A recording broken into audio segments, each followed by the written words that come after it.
The baby monitor crackled with static at 3:47 a.m., pulling me from the thin sleep I'd managed to find on the narrow cot in the servants' quarters. My eyes burned as I forced them open, the familiar weight of exhaustion settling into my bones like an old friend. 6 months of working in Vincent Moretti's estate, and I still wasn't used to the silence that hung over this place, thick and suffocating, like the velvet curtains that blocked out every sliver of moonlight. I pushed myself upright, my joints protesting. 23 years old, and I felt ancient. The cold floor bit into my bare feet as I padded across the room, reaching for the thin cardigan draped over the chair. Through the small window, I could see the manicured garden stretching endlessly into darkness, bordered by walls too high to see over. Beautiful prison, I thought, not for the first time.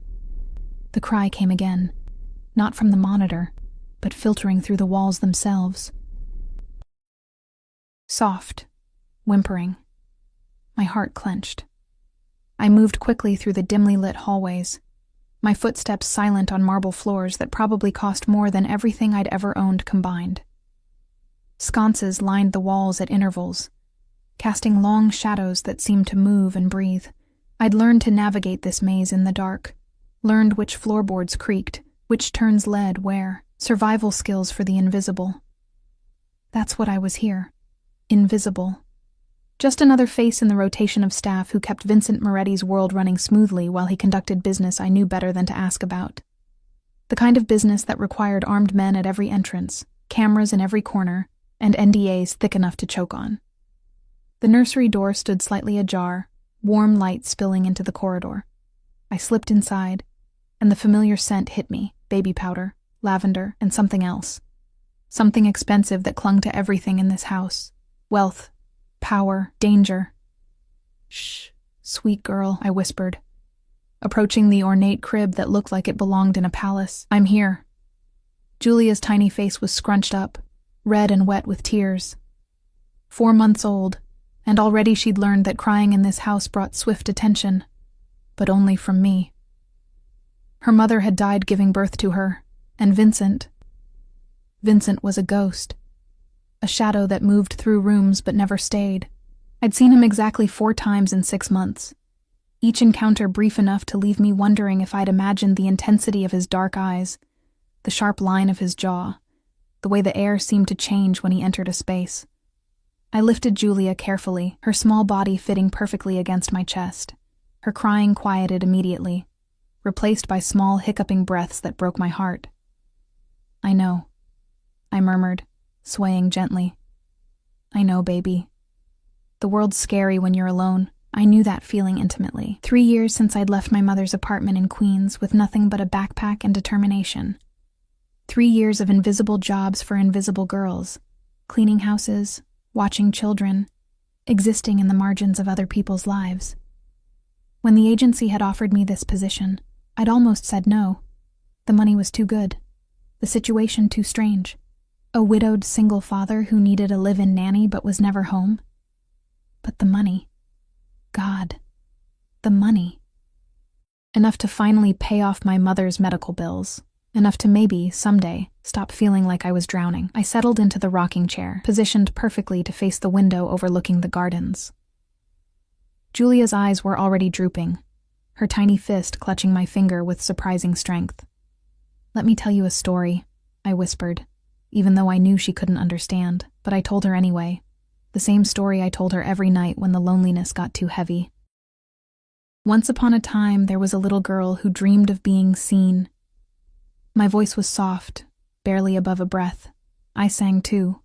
Old lullabies my grandmother had taught me before she died, Portuguese words that tasted like home and heartbreak. Julia's breathing deepened, her small chest rising and falling in the peaceful rhythm of sleep. But I didn't move. I never moved right away. These hours between midnight and dawn were the only time I felt like I could breathe in this house. The only time the weight of invisible eyes didn't press down on me. I didn't know about the camera. I didn't know that in a penthouse office across the city, Vincent Moretti sat in his leather chair, surrounded by monitors and men with guns, watching a feed he'd installed the day I was hired. Insurance, he'd told himself. Security. He couldn't trust anyone, not after Elena's family had proven that blood meant nothing when money was involved. I didn't know that for 6 months. He'd watched me every night. Watched me comfort his daughter with a tenderness that made something crack in his chest. Watched me sing in a language he understood but hadn't heard since his own grandmother died. Watched me hold Julia like she was precious when he couldn't even look at her without seeing Elena's face and feeling the betrayal all over again. I didn't know that tonight was different. That tonight, something in my voice, some crack of my own loneliness, had finally broken through the ice he'd wrapped around himself. All I knew was that Julia was sleeping peacefully, and for this moment, in this quiet darkness, we were both safe. I finally stood, moving carefully to place her back in the crib. She stirred but didn't wake, her small mouth forming shapes around invisible dreams. I adjusted her blanket, my fingers lingering on the soft fabric. "Sweet dreams, little one," I whispered. I turned toward the door and froze. A man stood in the doorway. Backlit by the corridor, his face was in shadow, but I recognized the stance immediately. Broad shoulders, perfectly tailored suit even at 4 a.m, and an absolute stillness that radiated danger. Vincent Moretti. My heart stopped, then lurched into a gallop. In 6 months, he'd never come to the nursery, never checked on Julia, never acknowledged my existence beyond the monthly salary that appeared in my account like clockwork. "Mr. Moretti," I breathed, my voice catching. "I'm sorry, I didn't mean to." She was crying, and "How long?" His voice was quiet, almost gentle, which somehow made it more terrifying. A voice used to being obeyed without having to be raised. I blinked, confused. "How long? How long have you been singing to her?" The question stunned me into silence. Behind him, I could see the shadow of another man. Security. Always security. They were everywhere in this house, silent sentinels who saw everything and said nothing. Since the first night," I admitted. My hands were shaking. I clasped them behind my back, trying to hide it. "She cries if I don't. The singing helps her sleep." He stepped into the room, and the light finally caught his face. I'd forgotten how striking he was. Sharp cheekbones, dark eyes that looked black in the dim light, and a mouth set in a hard line that suggested smiling was a foreign concept. But it was the intensity in his gaze that made my breath catch, like he was looking at me, truly looking, for the first time. "Portuguese," he said. Not a question. "My grandmother." I stopped, unsure why I was explaining. "It's what she's saying to me." Something flickered across his face, too quick to identify. He moved closer, and I instinctively stepped back until my legs hit the rocking chair. He noticed. Of course he noticed. "Don't be afraid," he said, which was possibly the most ridiculous thing anyone had ever said to me. I was a poor girl from Queens, standing in a mobster's nursery at 4 a.m, and he was telling me not to be afraid. He stopped a few feet away, his attention shifting to the crib. For a long moment, he just stared at his daughter. In the dim light, I saw something raw cross his face. Pain, maybe, or regret. Then it was gone, locked away behind the cold mask. "She looks like her mother," he said finally. I didn't know what to say to that. Everyone knew Elena Moretti had died in childbirth. Everyone knew Vincent had loved her. And everyone knew better than to mention her name. "She has your eyes," I said quietly, before I could stop myself. His gaze snapped to mine, sharp and assessing. I wanted to look away, but couldn't. There was something magnetic about him, something that pulled even as it terrified. "You're not afraid to speak your mind. I probably should be," I admitted. The corner of his mouth twitched, not quite a smile, but close. "Probably." Silence stretched between us, heavy with things unsaid. Outside, I heard the crunch of gravel, more security making their rounds. This house never slept, never let its guard down. "Tomorrow," he said finally. "I want you to bring her to my office at 3 p.m. My eyes widened. "Your office? But 3 p.m., Miss Chen." He turned toward the door, then paused. "And Maya?" He'd never used my first name before, never acknowledged he even knew it. "Yes?" "Thank you for taking care of her." Then he was gone, his shadow disappearing down the corridor, leaving me standing in the nursery with my heart racing and the distinct feeling that something had just shifted, something that couldn't be unshifted. I looked down at Julia, still sleeping peacefully, unaware that her father had finally seen her. Finally seen us, and I couldn't shake the feeling that I'd just made a terrible, irreversible mistake. I didn't sleep after he left. How could I? I lay on my narrow cot, staring at the ceiling as dawn crept through the window, painting everything in shades of gray and gold. My mind kept replaying the moment. His voice in the darkness, the way he'd looked at Julia, the unexpected gentleness in his tone when he'd thanked me. Vincent Moretti didn't thank people.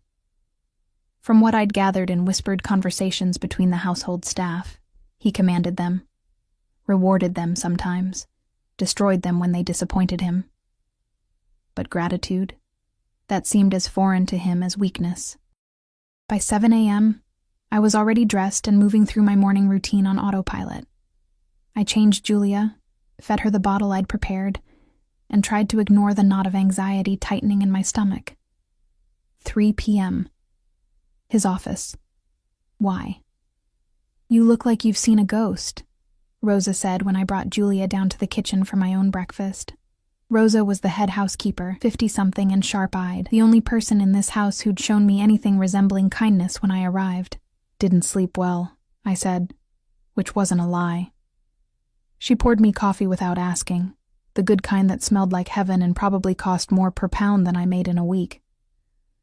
"The boss came home last night, 3 a.m. Never seen him come straight to the house after a meeting before. Usually goes to the penthouse." I kept my expression neutral, but my hands trembled slightly as I accepted the cup. "Did he?" Rosa's knowing eyes met mine. "Marco saw him heading toward the nursery wing. Said he stayed up there for 20 minutes. She paused, adding sugar to her own coffee with deliberate slowness. "In 6 months, he hasn't set foot in that wing once." I took a sip, letting the heat burn my tongue. Maybe he wanted to check on Julia. Maybe. But Rosa's tone suggested she didn't believe in maybes. "Be careful, Maya. Men like Vincent Moretti, they don't do anything without a reason. And their reasons aren't usually good for people like us." Her words echoed in my head as the morning stretched on.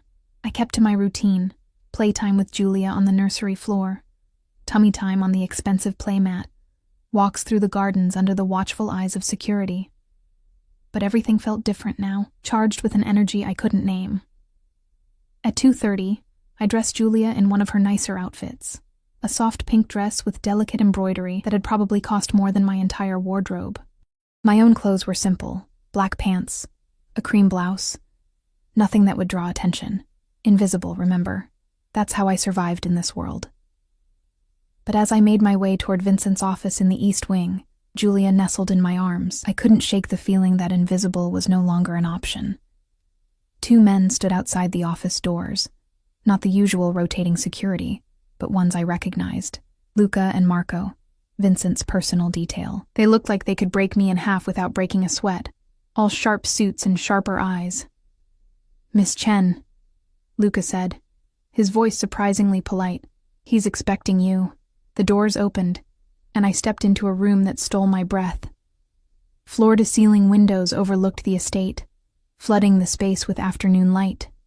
Dark wood, leather, and the scent of expensive cologne mixed with old books. But it was the man behind the massive desk who commanded attention. Vincent stood as I entered, and I realized this was the first time I'd seen him in full daylight. He was younger than I'd thought, maybe 32, 33. But his eyes were older, eyes that had seen things I couldn't imagine. He wore a black suit that fit like it had been sewn onto his body, a white shirt open at the collar, and no tie. Even relaxed, he looked dangerous. "Maya." My name and his voice did something strange to my pulse. "Come in. Close the door."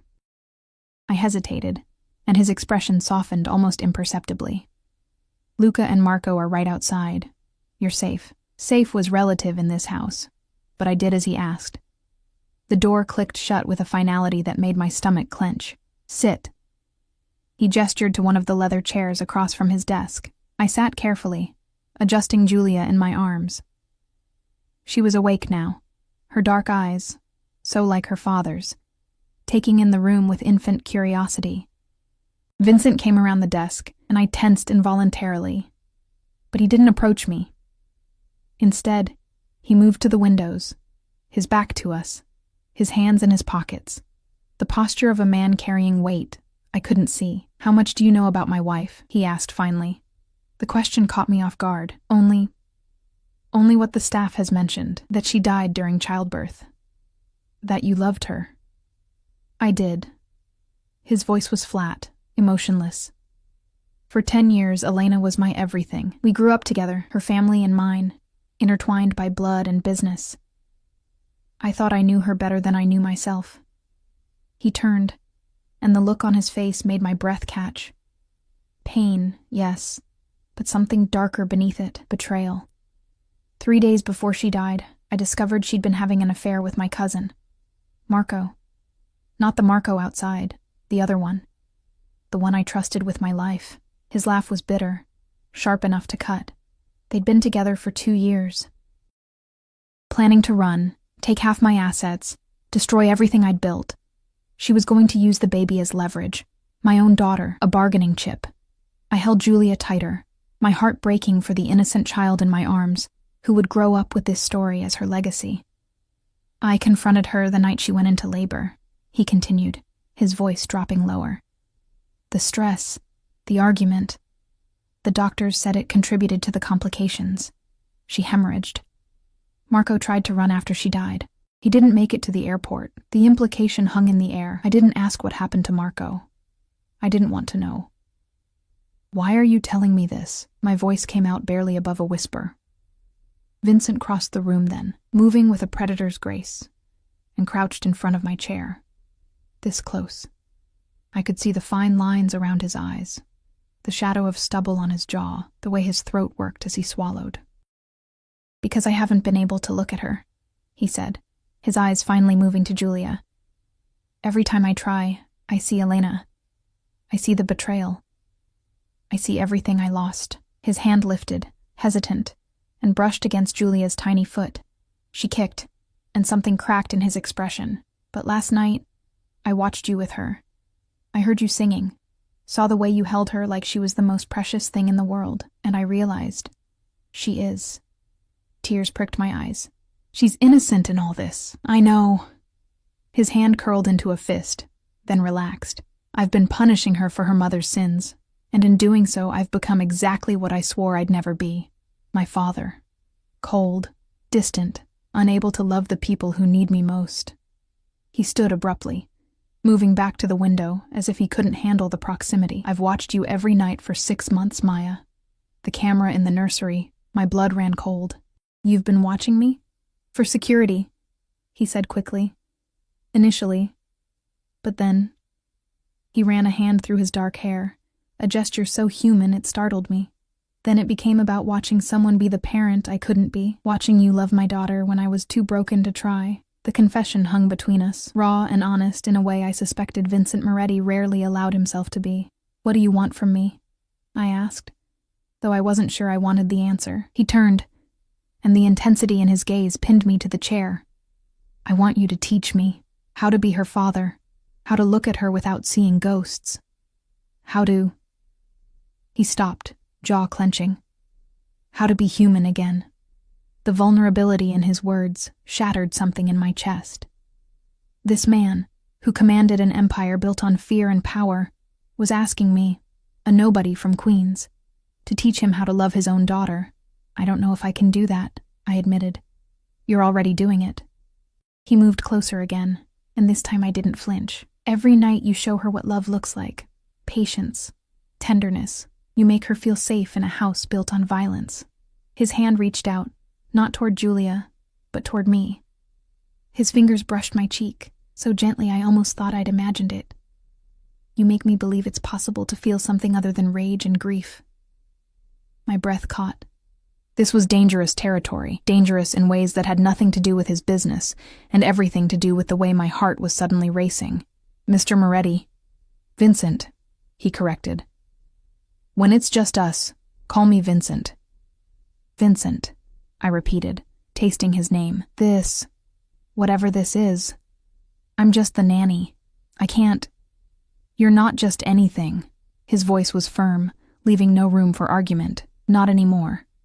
Not after I've watched you sacrifice your sleep, your comfort, your own needs, For a child who isn't yours, not after I've seen you be more of a mother to Julia than Elena ever intended to be. That's not fair to her memory, I said. But my voice lacked conviction. Isn't it? His eyes flashed. She was ready to abandon our daughter for money and a man who meant nothing.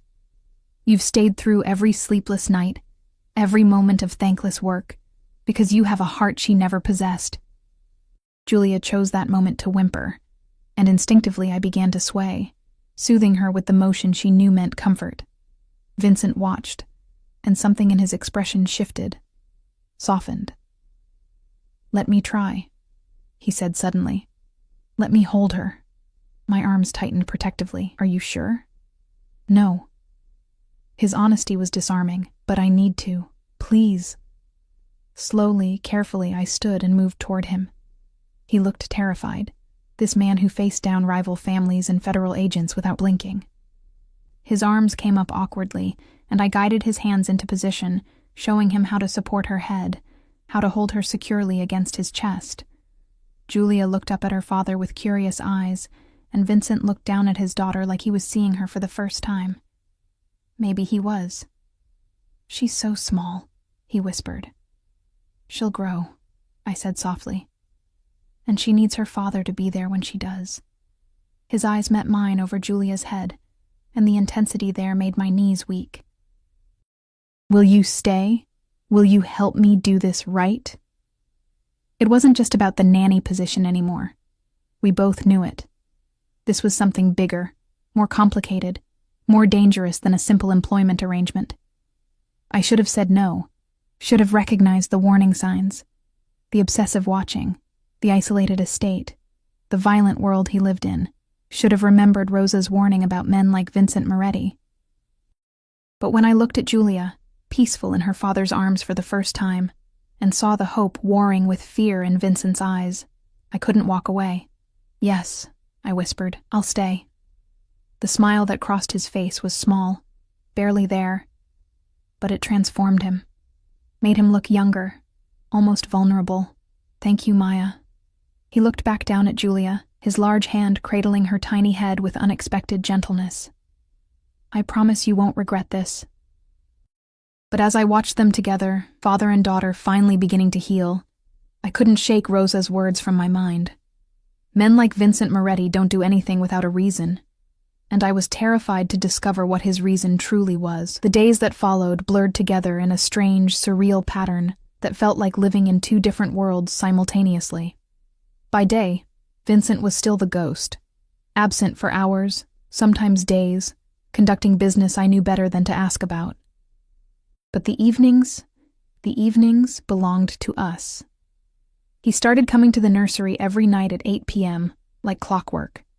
The first few times he'd stood awkwardly in the doorway, watching as I bathed Julia, changed her, prepared her for bed, but slowly, tentatively, he began to participate. His large, dangerous hands I'd seen clenched into fists, hands that had undoubtedly done terrible things, learned to be gentle with baby soap and soft towels. "Like this?" he'd ask, his voice uncertain in a way that made my chest ache. "Perfect," I'd whisper back, guiding his hands, teaching him the small rituals that made up a baby's world. It was during these quiet hours that I began to see beneath the armor. Vincent without the cold mask was different, still intense, still carrying that edge of danger, but softer somehow. He'd tell me stories about his childhood as we worked together, memories of his grandmother who'd raised him after his mother died. The same grandmother who'd sung Portuguese lullabies, who'd taught him that strength and tenderness weren't mutually exclusive. "She'd like you," he said one night, 3 weeks after that first meeting in his office. We were in the nursery, Julia sleeping peacefully in the crib between us. "She'd say you have alma forte, a strong soul."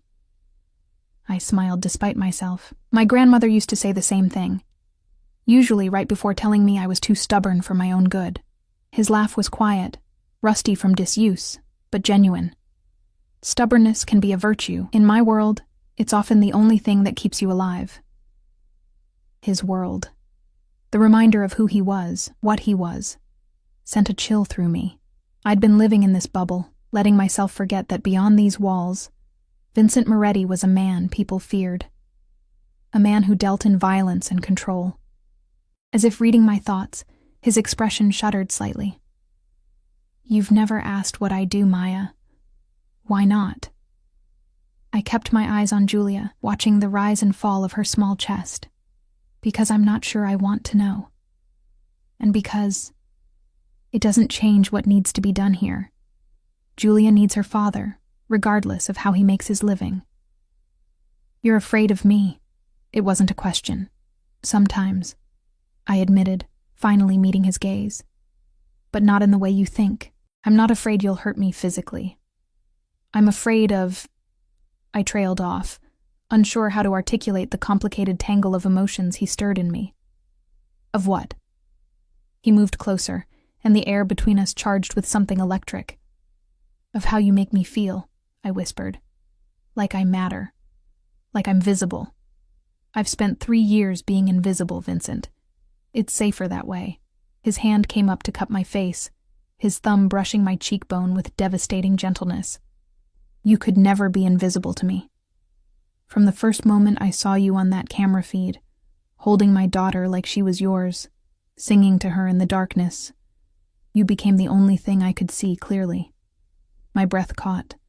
We were standing too close, the nursery suddenly feeling too small, too warm. His eyes dropped to my mouth, and I knew that if I didn't step back now, everything would change. But I didn't step back. The kiss, when it came, was soft, questioning. His lips barely brushed mine, giving me every opportunity to pull away. But I didn't. Instead, I leaned in, my hand coming up to rest against his chest, feeling his heart race beneath my palm. When we finally broke apart, his forehead rested against mine, both of us breathing hard. "This is a mistake," I whispered. "Probably the biggest one I've ever made." He agreed. "And I've made many." But neither of us moved away. The sound of footsteps in the corridor broke the spell. Vincent stepped back immediately, his expression shifting back to the cold mask I'd come to recognize as his public face. Marco appeared in the doorway, his face carefully neutral. "Boss, we have a situation. The Calabrese family—" "I'll be right there." Vincent's voice was clipped, professional. He looked at me one more time, something heated and possessive in his gaze. "We'll talk about this later." Then he was gone, leaving me alone with Julia and the ghost of his touch on my lips. I didn't see him for 3 days after that. 3 days during which I questioned everything. My judgment, my sanity, my rapidly deteriorating sense of self-preservation.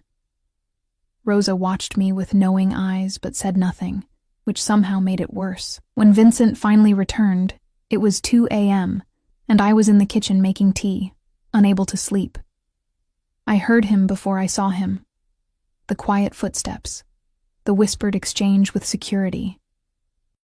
Then he was there, filling the doorway, still in his suit, but with his tie loosened and blood on his collar. My sharp intake of breath made him look down, notice what I'd seen. "It's not mine," he said flatly. "Before you ask." I set down my mug with trembling hands. "Should I ask whose it is?" "No." He moved into the kitchen, heading straight for the whiskey cabinet. "You should probably run as far from me as possible and never look back." "Is that what you want?" He poured 3 fingers of amber liquid, downed it in one swallow, then poured another. "What I want and what's good for you are 2 very different things, Maya. Maybe I should decide what's good for me." His laugh was dark, bitter. "You're 23 years old. You've probably never even gotten a speeding ticket. You have no idea what my world looks like, what it requires, what it takes from people. Then tell me." I moved closer, ignoring every instinct screaming at me to keep my distance. "Stop protecting me from the truth and just tell me." He turned, and the rawness in his expression stole my breath. "I hurt people, Maya. I ruin lives. I make decisions that destroy families, end bloodlines, burn everything someone has ever built to ash. Tonight, I watched a man beg for his life while my people held him down. He'd stolen from me, betrayed my trust, and I felt nothing as Marco put a bullet in his head. The words should have terrified me. Should have sent me running. But all I could see was the haunted look in his eyes, the way his hands shook slightly as he gripped the glass. You felt something, I said quietly, or you wouldn't be here at 2 a.m., drinking alone in the dark, with blood on your collar. Don't. His voice was sharp, warning. Don't make me into something I'm not. Don't romanticize the monster just because he knows how to be gentle with his daughter. I'm not. I reached out, my fingers brushing the blood-stained fabric. But I'm also not going to pretend that the man who holds Julia like she's made of glass is the same one who pulls the trigger.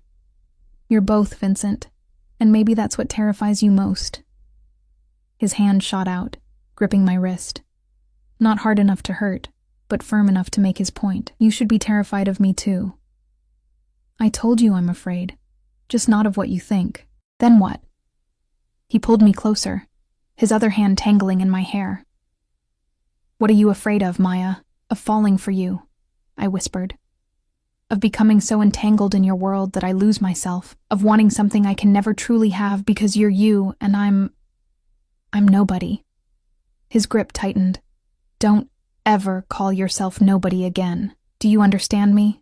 You're everything. The words came out fierce, almost angry. You're the only good thing in my life besides Julia, the only person who looks at me and sees something worth saving. Vincent, I'm obsessed with you. The confession tumbled out like he'd been holding it back for too long. Every night for 6 months I've watched you on that camera, watched you be everything I'm not. Kind, patient, selfless. I've memorized the way you move, the sound of your voice, the exact shade of your hair in the moonlight. I've imagined what it would feel like to touch you, taste you, keep you. His forehead pressed against mine, his breath hot against my lips. I want to lock you away in this house where nothing can hurt you, where you're mine and only mine, and that should scare you, Maya, because I'm not a good man. I don't know how to want things in moderation. My heart was racing so fast I thought it might burst. Then don't. Don't what? Don't moderate it. I rose on my toes, closing the distance between us. Don't pretend to be something you're not. Don't push me away because you think it's what's best for me. The kiss was nothing like the first one. This was consuming, desperate, months of watching and wanting crashing together in a moment of complete surrender. His hands were in my hair, on my waist, pulling me impossibly closer as I gripped his jacket, tasting whiskey and darkness, and something that felt dangerously like salvation. When we finally broke apart, we were both breathing hard. Vincent's eyes were wild, his carefully maintained control shattered.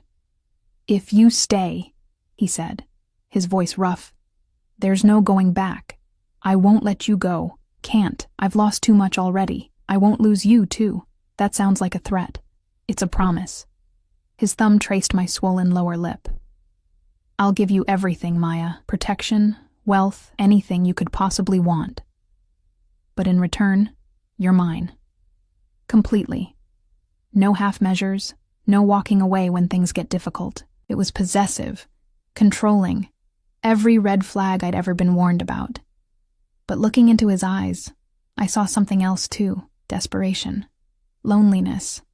A man who'd built walls so high to protect himself that he'd forgotten what it felt like to truly connect with another human being. What about Julia? I asked. She needs stability, Vincent. Not whatever this is between us. She needs both her parents, he corrected.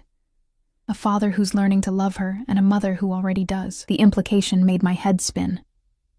I'm not her mother. Aren't you? His hands framed my face, forcing me to meet his intense gaze.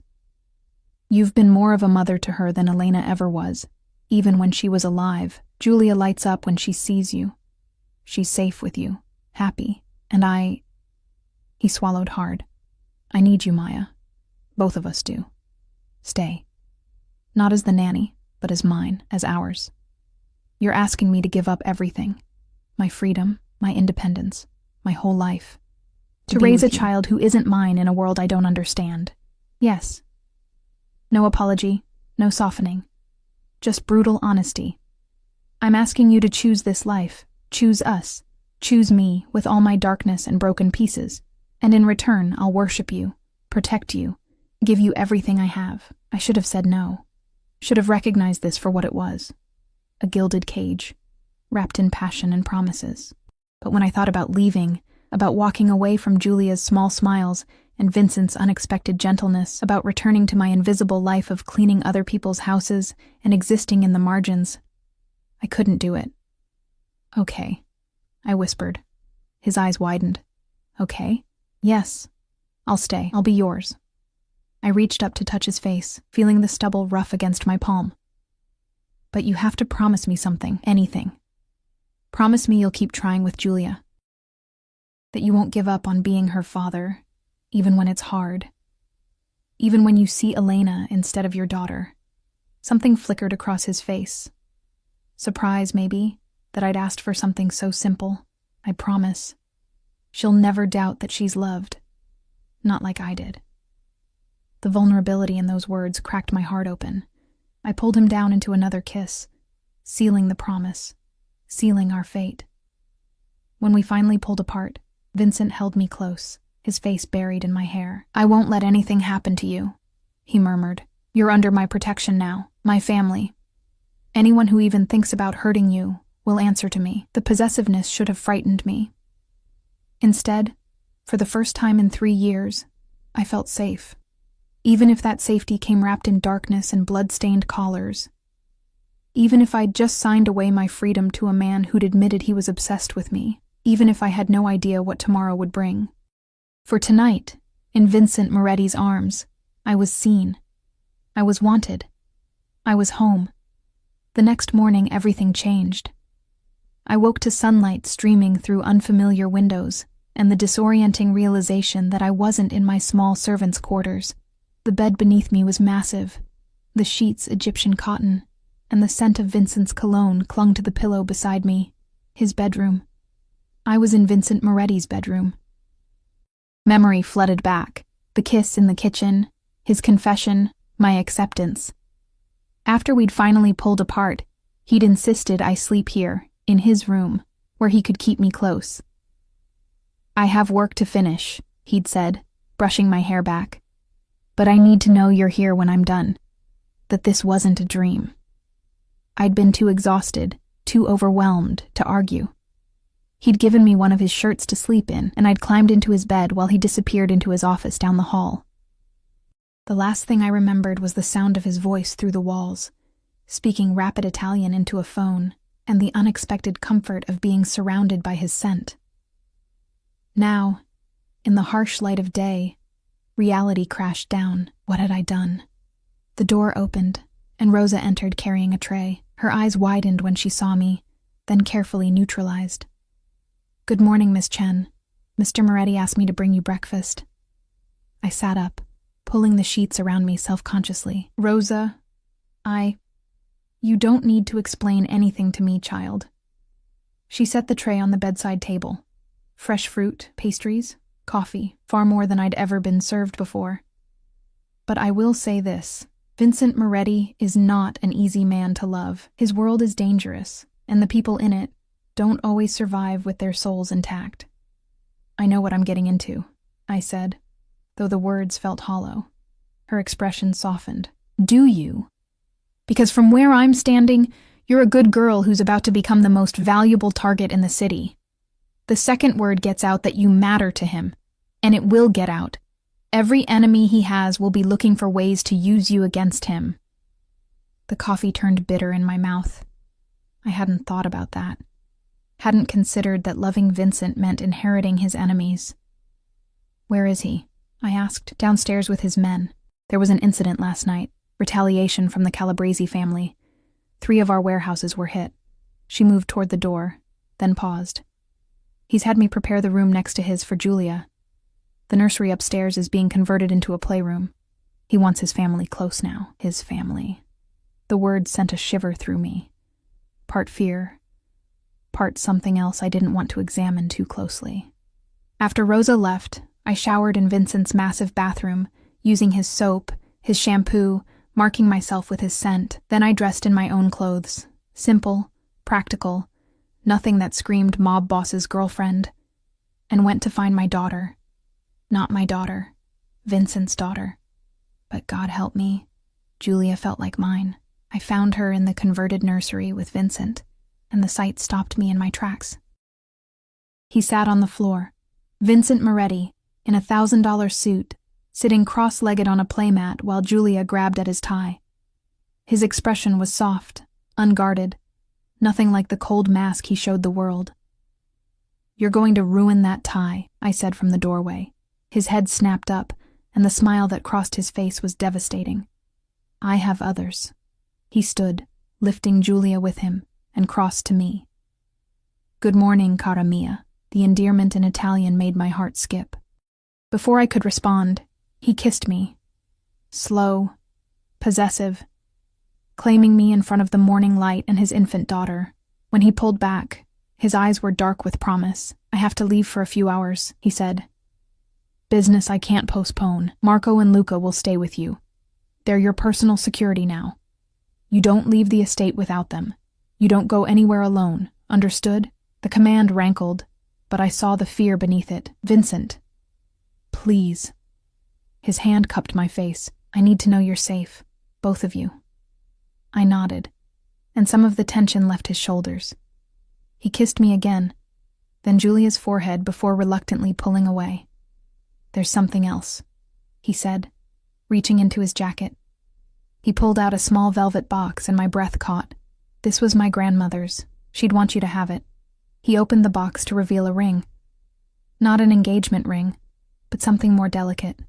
A band of white gold with small diamonds. Simple, but clearly valuable. "Vincent, I can't." "You can."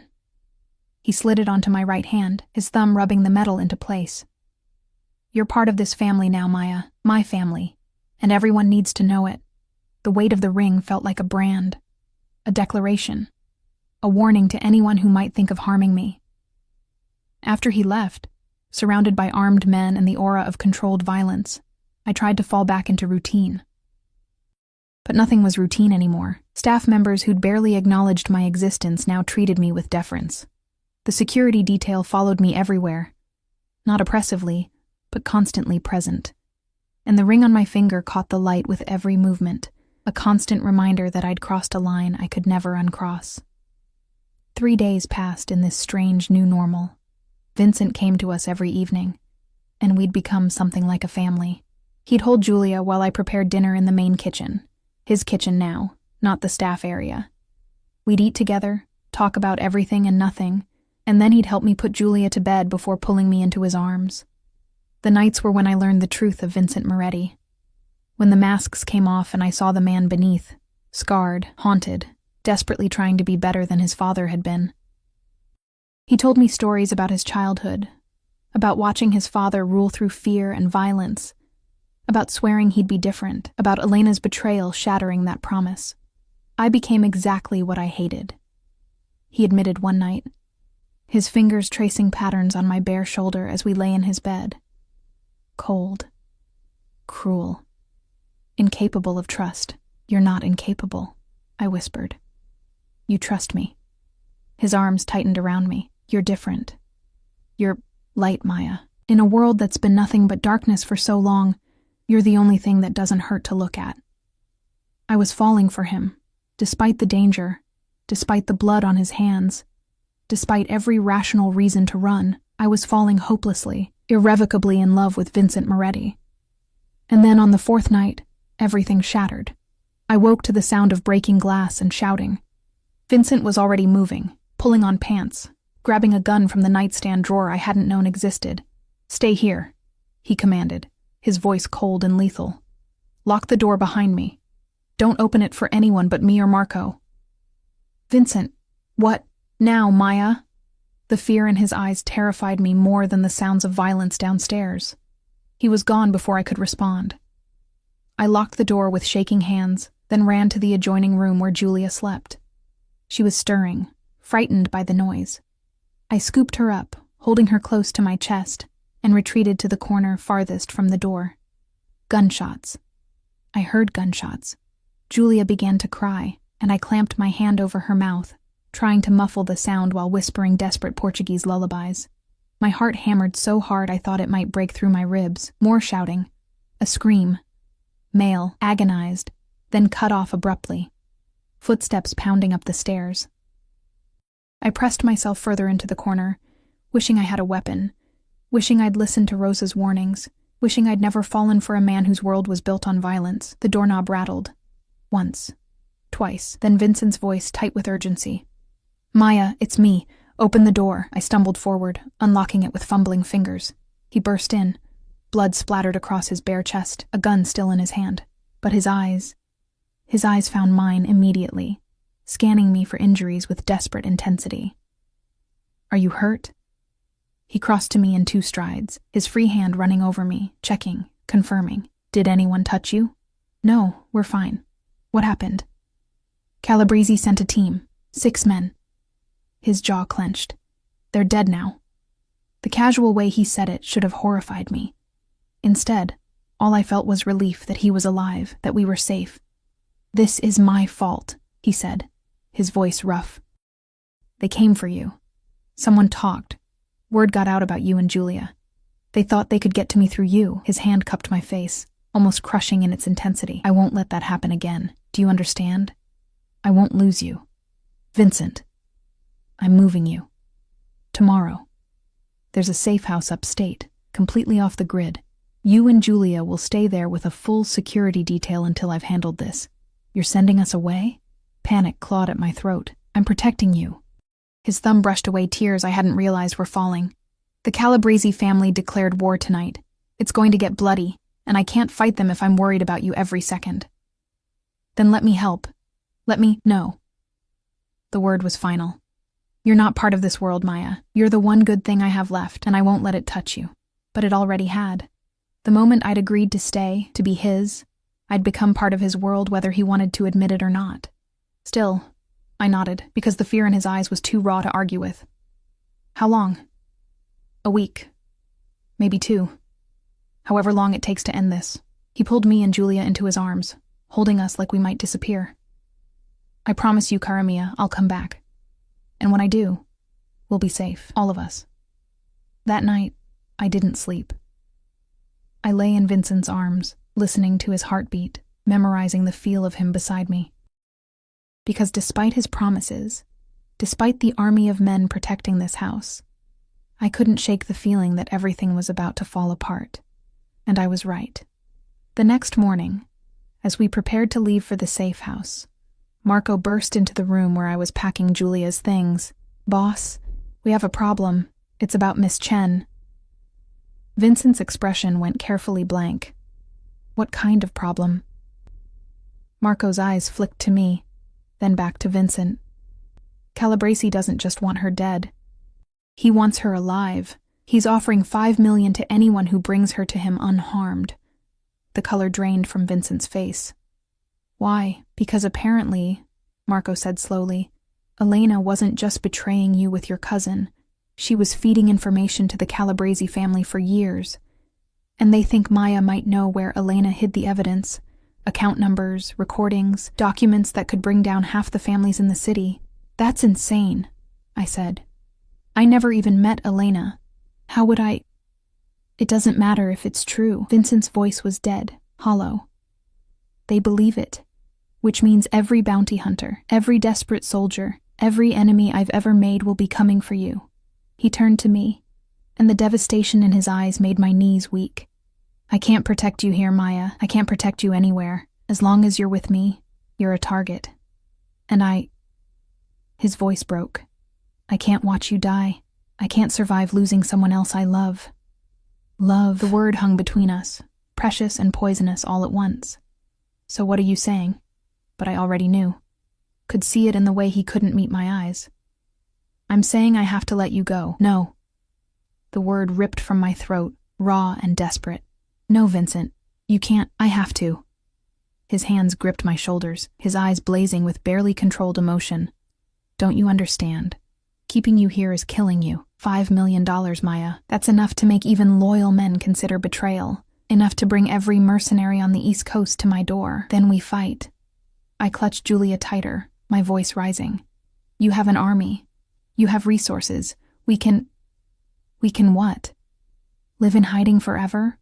Run from safe house to safe house while you look over your shoulder every moment?" His voice cracked. That's not a life. Not for you. Not for Julia. It's better than being without you. The confession hung in the air between us. Vincent's eyes closed, pain etching deep lines around his mouth. When he opened them again, I saw tears threatening to fall. The first time I'd seen him come close to crying. "I love you," he said. And the words destroyed me. I love you more than I thought I was capable of loving anything, and that's exactly why I have to do this. Because love means protecting you, even from myself. You're not protecting me. You're abandoning me. Abandoning us. I looked down at Julia, who was watching her father with wide, innocent eyes. She needs you, Vincent. We both do. She needs to be alive more. He reached out, his hand trembling as it cupped Julia's head. You both do. And I can't guarantee that if you stay. Marco cleared his throat from the doorway. Boss, we need to move. Calabresi's men were spotted 2 miles from the perimeter. Vincent's jaw clenched. He turned to Marco, and when he spoke, his voice was pure command. Get them out. Use the south exit. Take the unmarked van. Drive them to the airport. I have a plane waiting. New identities. New location. Somewhere Calabresi will never find them. Vincent! Please. I was begging now, tears streaming down my face. Don't do this. Don't make me leave. He pulled me into his arms one last time, crushing me and Julia against his chest. I felt his heart racing, felt the tremor in his hands as they held us. When he spoke, his voice was muffled against my hair. In another life, Maya, we could have been happy. In another life, I would have been a better man, the kind who could give you a normal life, a safe life. But in this life, all I can give you is a chance to survive. He pulled back, his hands framing my face, thumbs brushing away my tears. So, take it. Please. Take Julia and go somewhere beautiful. Raise her to be good and kind like you. Tell her about her father when she's old enough to understand. Tell her I loved her. Tell her I loved you both enough to let you go. I won't forgive you for this, I whispered. Good. His smile was broken, devastated. Remember me with anger. It's easier than grief. He kissed me then, deep, desperate, tasting of salt and goodbye. When he pulled away, he pressed something into my palm, a phone. Encrypted, untraceable.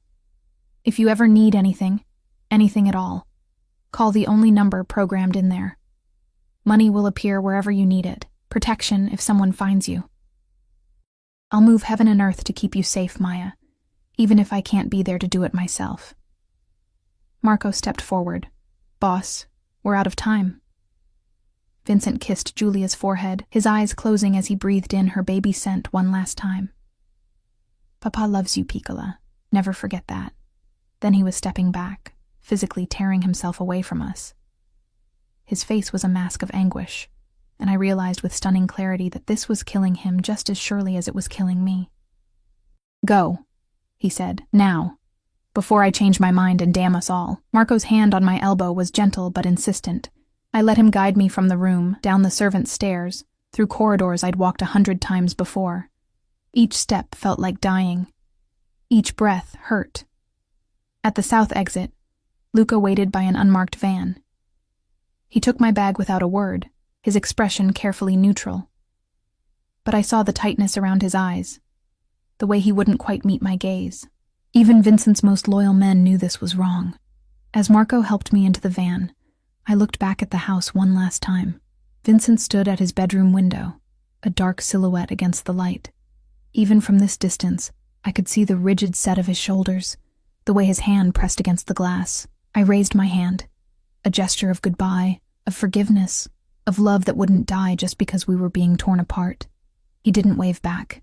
He just stood there, watching, as the van pulled away, and the only home I'd known for 6 months disappeared behind walls and gates and distance. 3 months. That's how long I lasted before I broke. Marco had delivered us to a small coastal town in Portugal, a cruel irony that wasn't lost on me. The language of my grandmother's lullabies surrounded me now, spoken by strangers who smiled at Julia in the market and asked about her beautiful dark eyes. Her father's eyes, I'd say, and feel my heart crack open all over again. The house Vincent had arranged was beautiful, a whitewashed cottage overlooking the Atlantic, with gardens full of flowers and rooms filled with everything a baby could need. Money appeared in my account like clockwork. An encrypted message came once a week. A single word. Safe. That's all. Just safe. Confirmation that Vincent was alive, that the war with Calabrese continued, that he was still out there fighting battles I wasn't allowed to help with. I hated him for it. Hated him for sending us away. For making decisions about my life without my consent. For loving me enough to break both our hearts. But I also understood, because every time I looked at Julia, 9 months old now, starting to pull herself up on furniture and babble in sounds that almost resembled words, I knew I'd do anything to keep her safe too, even if it meant living in this beautiful prison, surrounded by ocean and loneliness, and the ghost of what we could have been. It was Rosa who finally found me. I came home from the market one afternoon to find her sitting on my porch, looking older than I remembered, but with the same sharp, knowing eyes. "He's dying," she said without preamble. The groceries fell from my hands, oranges rolling across the cobblestones. "What?" "Not literally, not yet." She stood, moving toward me with surprising quickness for a woman her age. "But he might as well be. The war ended 6 weeks ago. Vincent won, destroyed the Calabrese family completely. But he's been drinking himself to death ever since. Won't eat, barely sleeps. Just sits in that house, staring at the cameras in the nursery, like he can will you back into existence." My heart twisted. "Why are you telling me this?" "Because you're both idiots." She grabbed my arm, her grip surprisingly strong. "He sent you away to protect you, and you stayed away to respect his wishes. But the threat is gone, Maya, has been for weeks. And he's too stubborn and broken to call you back, and you're too hurt to reach out first, so someone needed to intervene. Rosa. That man loves you more than life itself, and that baby deserves her father.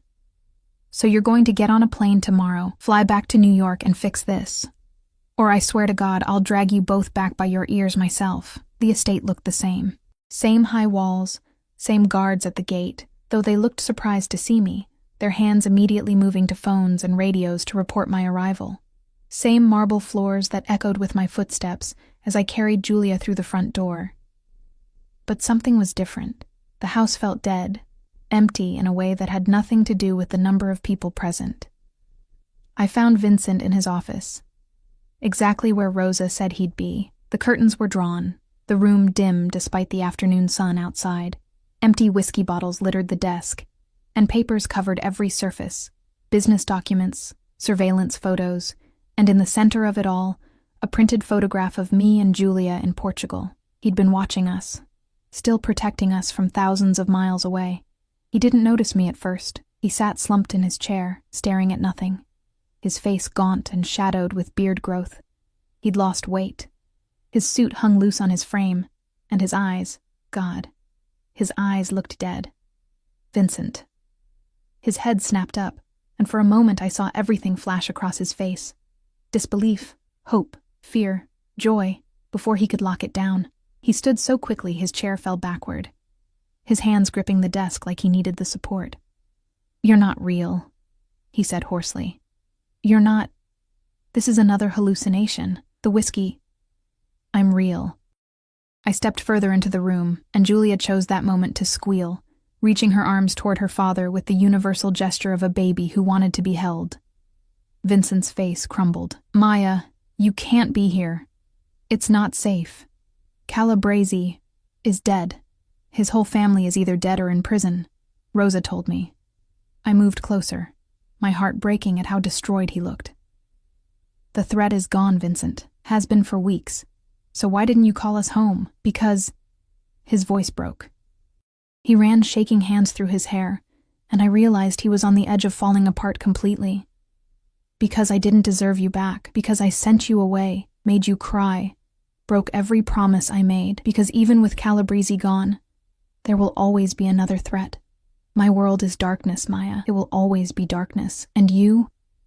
He looked at me like I was the sun itself. "You deserve light. What I deserve," I said quietly, "is a choice. You made all the decisions last time, Vincent. You decided what was best for me, for Julia. You decided we needed to leave. You decided to suffer alone, rather than fight for us. I closed the distance between us, Julia still in my arms.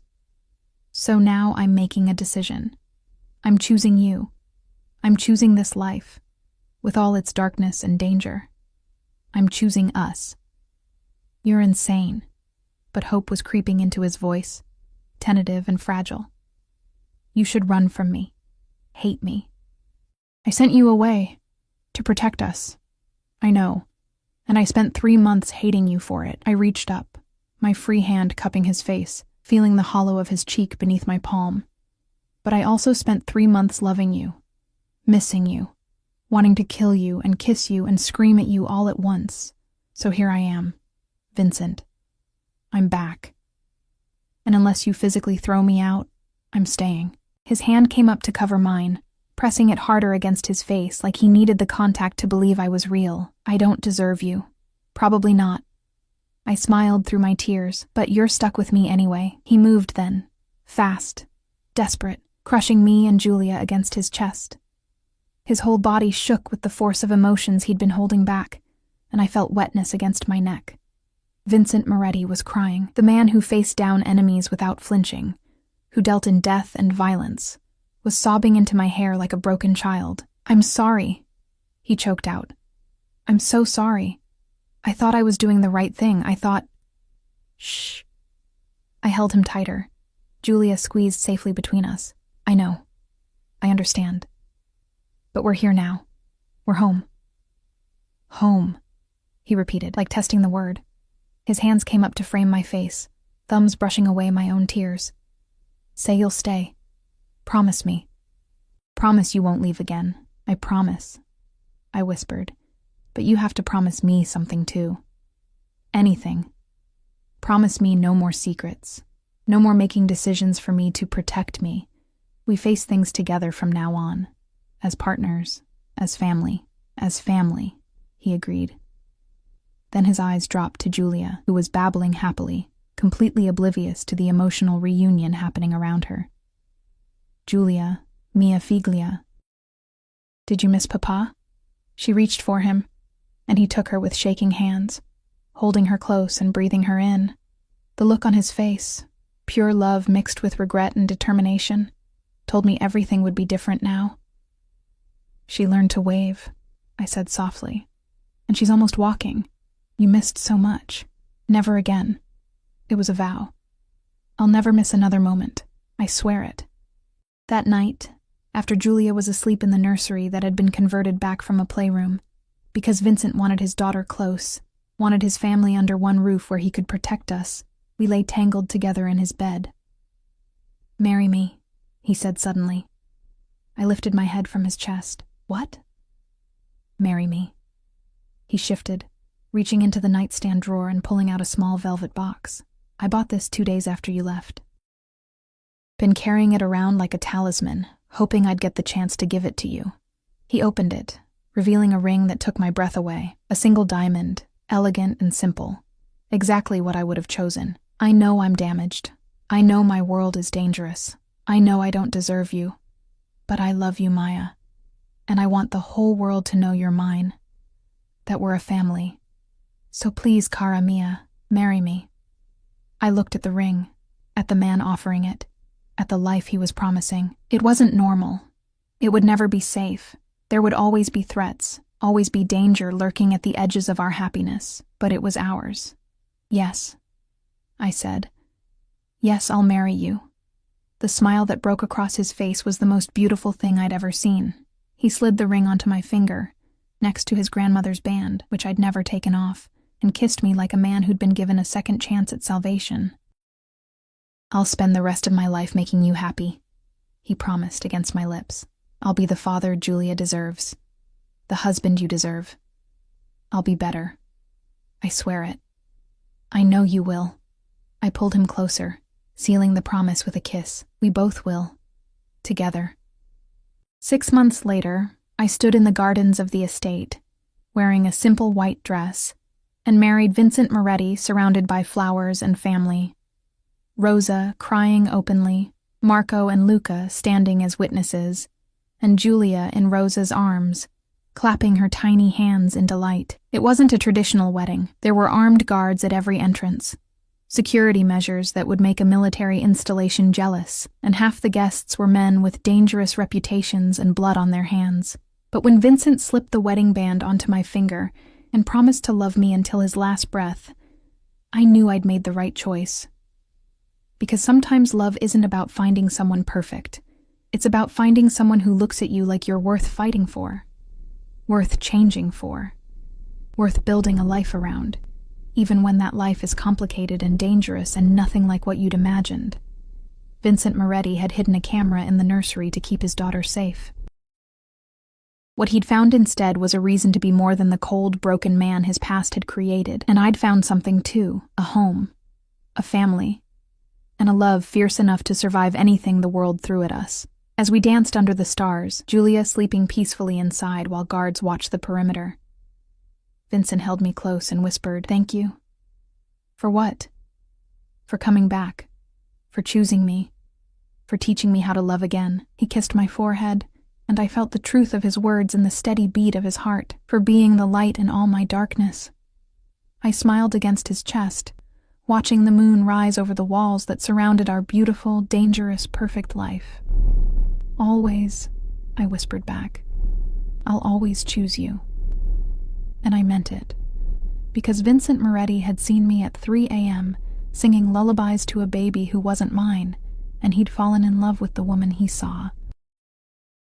And I'd seen past the monster everyone feared, found the man beneath, and fallen just as hard.